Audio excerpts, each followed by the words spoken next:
Kabialai elkartearentzat urte berezia da 2014a. 80 urte betetzen baititu elkarteak.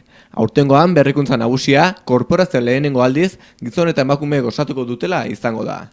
Jai hasiera emango din pregoia egitearen ardura ere beraiena da. Eta aurtengorako gonbidatu bereziren baten presentzia espero dute.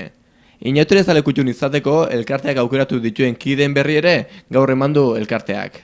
Aurtengoan inautere zalekutxun Juan Ortega eta Jorretxo Gullu izango dira.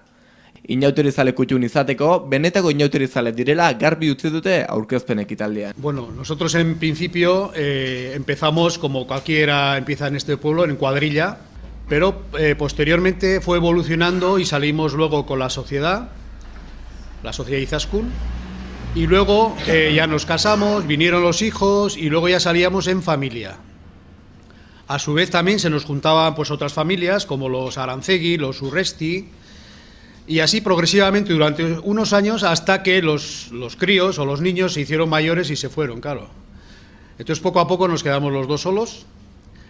Luego tuvimos un primo que también falleció hace unos años, que nos acompañó durante 4 o 5 años. Y a partir de ahí ya pues nos fuimos los dos solos hasta estos días.